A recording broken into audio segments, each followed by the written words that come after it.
Welcome to డి6. This is professor Vinod Kumar. SC గురుకులాలు, SC ST గురుకులాల విషయంలో కావచ్చు, అలాగే ఎస్సీ ఎస్టీల మీద జరుగుతున్న ఏవైతే కేసుల విషయంలో కావచ్చు, chairman SC ST commission chairman బక్కి వెంకటయ్య పెద్దగా స్పందించి విచారణ చేపట్టి ఆ కేసుల మీద దర్యాప్తులు చేసి శిక్షలు వేసే విధంగా పడే విధంగా అంత పెద్దగా కృషి చేస్తున్నట్టుగా మనకు కనపడదు. ఎందుకంటే నేను చూశాను, చాలా కాలంగా అబ్జర్వ్ చేస్తున్నాను. గత ప్రభుత్వంలో కూడా ఆయన ప్రస్తుత ప్రభుత్వంలో కూడా కొనసాగుతున్నాడు. బట్ ఏది ఏమైనప్పటికీ కూడా సీరియస్గా పనిష్మెంట్ ఇచ్చే దిశగా ఇవాళ ఆమె మీద కేసు బుక్ అయింది. ఎవరి మీద? అలుగు వర్షిని మీద. మరి ఎందుకు విచారణ చేపట్టలేదు ఎస్సీ ఎస్టీ కమిషన్? ఇవాళ ఎస్సీ ఎస్టీలకు తీరని అన్యాయం జరుగుతుంది ప్రభుత్వంలో. దాని మీద ఎందుకు సీరియస్ యాక్షన్గా లేరు ఎస్సీ ఎస్టీ కమిషన్? ఎందుకు విచారణ చేపట్టలేకపోతున్నారు? ఎందుకు ఇవాళ ఆయన చెప్తున్న దాని ప్రకారంగా ఇవాళ సివిల్ రైట్స్ డే ఏదో తూతు మంత్రంగా నిర్వహిస్తే ఆమె ఉంది. చట్టాలపై, ప్రభుత్వ సంక్షేమ పథకాలపై అవగాహన కల్పించాలని సూచించారు. ఈ కేసులో నష్టపరిహారం ఇవ్వడానికి సిద్ధంగా ఉన్నాము.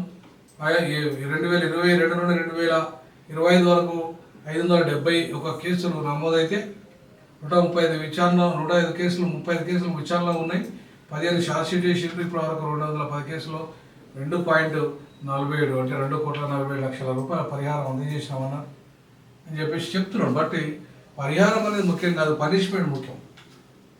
ఎస్సీ ఎస్టీ కేసులలో పరిహారం అనే దాని కంటే కూడా పనిష్మెంట్ అనే అంశాన్ని బక్కి వెంకటయ్య గారు నొక్కి చెప్పకుండా, ఆయన ధైర్యంగా విచారణ చేపట్టకుండా ఇవాళ అనేక అంశాలు పాపం ఇవాళ ఎస్సీ ఎస్టీలో ఎదుర్కొంటున్న సమస్య, ముఖ్యంగా ఎస్సీలలో ఎస్టీలలో అంటరానితనం ఇంకా పోలేదు, అనేక రూపాల్లో ఉన్నది. నేను చాలా గ్రామాలకు అంబేద్కర్ జయంతులకు లేదా అంబేద్కర్ విగ్రహావిష్కరణలకు వెళ్ళినప్పుడు నేను అబ్జర్వ్ చేసిన దాని ప్రకారంగా ఇప్పటికీ 2 గ్లాసుల పద్ధతి చాలా గ్రామాల్లో, తెలంగాణ గ్రామాల్లో అమలవుతుంది. ఇంకా దొరల ఆధిపత్యం కొనసాగుతుంది. ఆధిపత్య కులాల దోపిడీ, వాళ్ళ అనిశ్చిత కొనసాగుతుంది. అడుగడుగున ఎస్సీ ఎస్టీల మీద అన్యాయాలు జరుగుతున్నాయి. బీసీ కులాలు కూడా ఇవాళ ఎస్సీ ఎస్టీ కులాలను అవమానపరుస్తున్నాయి, అన్యాయం చేస్తున్నాయి. ఎక్కువ శాతం ఇవాళ బీసీలే ఎస్సీ ఎస్టీల మీద దౌర్జన్యాలు చేస్తున్నారు. దాని వెనుక భూస్వాములు, దొరలు, ఆధిపత్య కులాలు ఉంటున్నాయి. సో ఇవన్నిటి మీద కూడా సరి అయిన చర్యలు తీసుకోవడంలో ఎస్సీ ఎస్టీ కమిషన్ చైర్మన్ మెంబర్లు విఫలం అయిందనే చెప్పాలి, ఒక రకంగా చెప్పాలంటే. ఎందుకంటే మంత్రులు ఉన్నప్పటికీ కూడా, ఎమ్మెల్యేలు ఉన్నప్పుడు కూడా, ఎంపీలు ఉన్నప్పటికీ కూడా ఎస్సీ ఎస్టీల మీద అత్యాచారాలు ఆగడం తగ్గలేదు, పెరిగినాయి తప్ప తగ్గలేదు. అన్యాయాలు అణిచివేత, హత్యలు, కులాంతర వివాహాలు చేసుకుంటే చంపడాలు, ఇవన్నీ కూడా నిరంతరము కంటిన్యూగా జరుగుతున్నాయి. కానీ కమిషను ఏదైతే చేయాల్సినంత కార్యాచరణ చేయలేదు, చేయాల్సినంత న్యాయం చేయడం లేదు, జరగాల్సినంత న్యాయం జరగడం లేదు.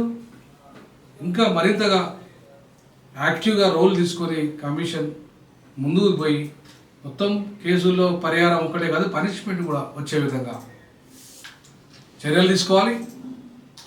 ఛార్జ్షీట్ తొందరగా వేసే విధంగా, అలాగే పోలీసు వ్యవస్థ మీద కూడా వాళ్ళు తప్పుడు రిపోర్ట్స్ ఇస్తే చర్యలు తీసుకునే విధంగా, అంతేకాకుండా స్వయంగా గ్రామాలకు వెళ్ళి చైతన్యం చేసేసి చట్టాల మీద అవగాహన కల్పించి, ప్రభుత్వ సంక్షేమ పథకాల మీద అవగాహన కల్పించి, రావాల్సిన వాటా ఎవరికైతే బడ్జెట్లో కానీ లేదా ఇతర వాళ్ళ వేధింపులో కానీ, లేదంటే వాళ్ళకి జరిగిన నష్టపరిహారం చెల్లింపడంలో కానీ కీలక భూమిక పోషించాల్సిన అవసరం ఇలా ఎస్సీ ఎస్టీ కమిషన్ మీద ఉంది. ఆ దిశగా నామాత్రంగా ఉండి చేస్తే, సమీక్షలు చేస్తే ఒరిగేది ఏముండదు.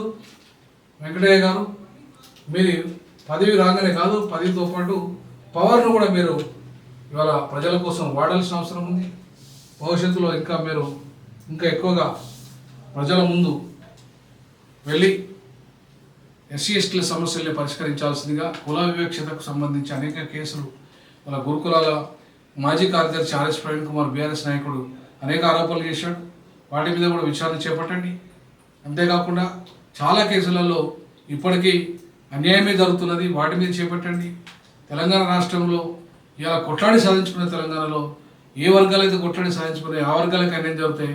ఇక ఎందుకు ఆ వర్గాల తరఫున మీరు కమిషన్ చైర్మన్గా ఉండి వెంకటయ్య గారు దయచేసి మీరు ఆత్మపరిశీలన చేసుకోండి, పునరాలోచనలో ఉండండి. అంబేద్కర్ దయవల్ల వచ్చిన పోస్ట్ అది. సో అంబేద్కర్ ఏ ఏ వర్గాలకైతే న్యాయం జరగాలని కోరుకున్నాడో ఆ వర్గాల తరఫున ఎన్నికైన వ్యక్తిగా గత ప్రభుత్వం నిన్ను కోరి తీసుకొచ్చి పెట్టింది. ప్రజల పక్షాన నిలబడి కొట్లాడి వాళ్ళకు న్యాయం చేయాల్సిందిగా డీజాక్ భావిస్తుంది. మీరు కామెంట్ రూపంలో తెలియజేయండి. ఎస్సీ ఎస్టీ కమిషన్ పనితీరుపై అది నిజంగానే పనిచేస్తుందా లేదా, ఉన్నదా లేదా, నామాత్రంగానే ఉన్నదా అనే అంశాలని బహిరంగంగా మీరు కూడా కామెంట్ రూపంలో తెలియజేయండి. షేర్ చేయండి, లైక్ చేయండి, కామెంట్ చేయండి. జై భీమ్, జై పూల, జై భీమ్.